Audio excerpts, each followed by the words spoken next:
Alright, and welcome to my sideboarding. I'm not really sure how to sideboard this matchup, I will be honest with you. This is my first post-sideboard game with the deck right now. I think I'm going to start by moving the Blightnings out and bringing Obstinate Baloths in. I also might want a Wormcoil Engine. I could see Duress being okay, but most of the cards that I'm worried about are creatures, which leads me to believe that Terminate might be worthwhile. I don't know how these Thought Seizes got back into the main deck. That's a little strange. Did I never take them out?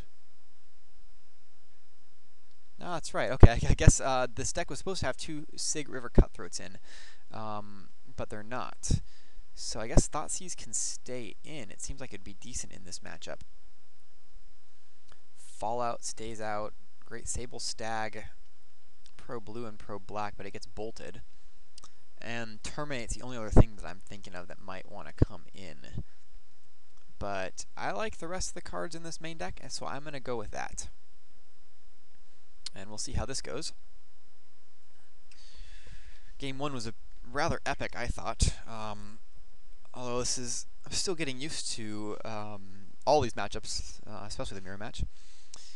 Let's see with this hand. Chameleon Colossus is ridiculous in this matchup, as is Bituminous Blast. So I have the two cards that are basically here for the mirror match, along with a turn 2 Putrid Leech and a Lightning Bolt.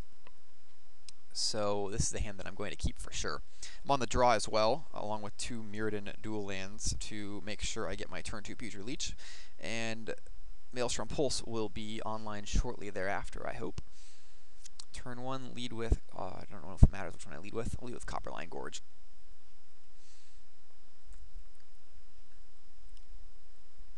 That way, it telegraphs that, each one can cast Lightning Bolt, but if I lead with Blackcleave Cliffs and decline to cast anything, it will signal to my opponent that I do not have a Thoughtseize or a Duress in hand, so it just keeps a little bit more mystery alive.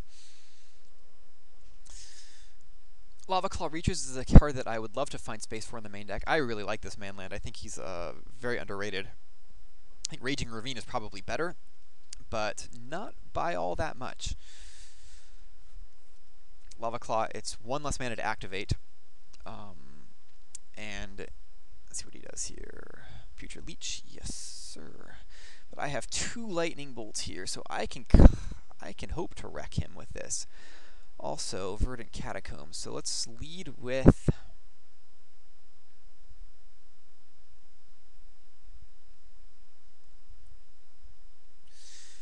okay, I can go ahead and just attack with my Leech. See if he blocks. Start with that and go from there. I'm not too worried about his Putrid Leech because I have Chameleon Colossus. See if he chooses to block. So I'll pump.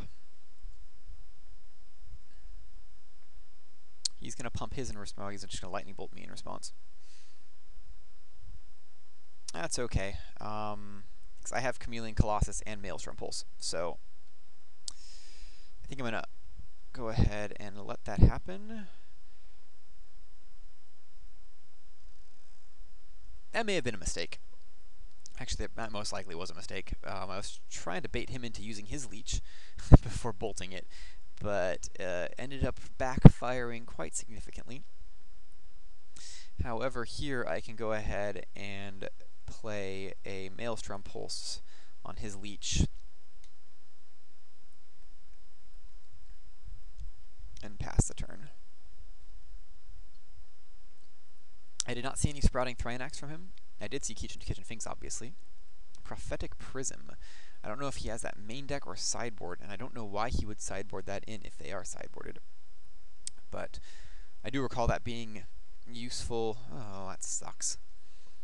Against Spreading Seas from Standard last season. I'm unfortunately just going to have to pass a turn here. I would love to have been able to play any of these three cards, but alas, it is not to be. At this point, I have no idea what I would do against a Blightning. I believe he had access to black, red, and green last turn, so he chose not to Blightning me.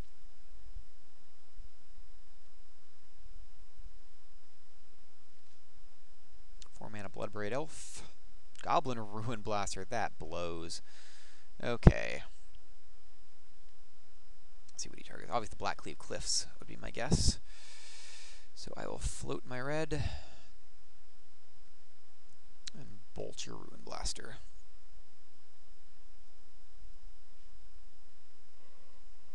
I could very much use a land here. Terminate, no good. And pass the turn.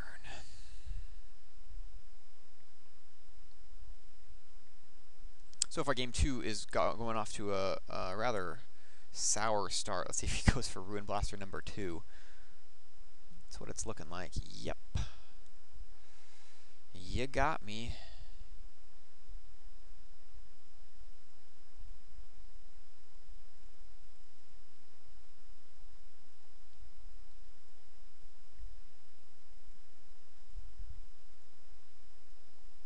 Okay.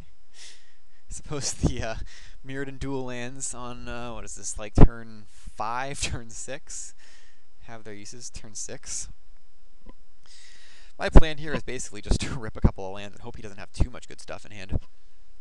Or Goblin Ruin Blaster number 3, which would be pretty ugly here. Bloodbraid Elf isn't that much better for me. Bloodbraid Elf into Blightning is definitely not that much better for me. But here, I think the play here is to get rid of a Bituminous Blast and a Bloodbraid Elf. I can't get rid of Colossus. Bituminous Blast is 5 mana, and I need to come up with an answer.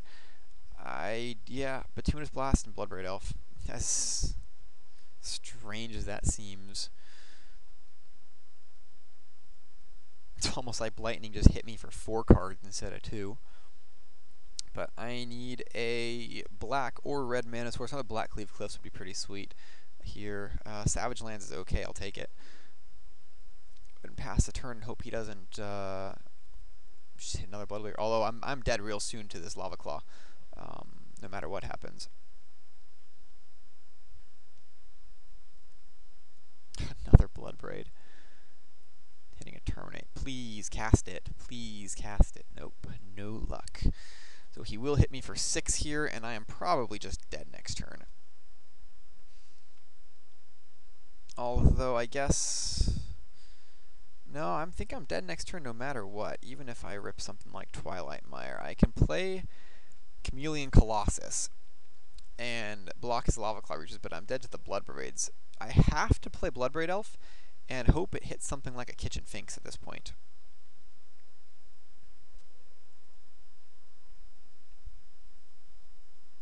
Any blocker would do, but that works too. I'll Lightning Bolt your Bloodbraid. It's at least a start. And pass the turn again. Hope he doesn't have a Lightning Bolt himself.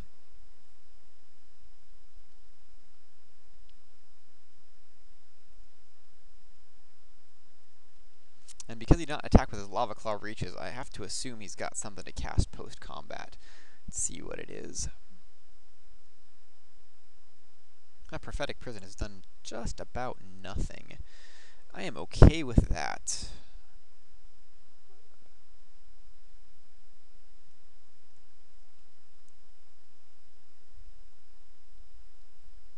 I am much less okay with that, though. I think that's game. I need another Bloodbraid Elf at this point to even have 2 blockers. Or Kitchen Finks would have done the job as well, I suppose. But that's not good enough, and I will go on to game 3. So let's reevaluate the sideboard plan. He boarded in Great Sable Stag, and I don't know if I like that. I don't know if that's right. I mean, for in this situation. Oh, there you go. Okay, well, that's the end of it. I will stop the video there, and thank you for watching. If there are, I would appreciate any sort of comments on the play of that matchup.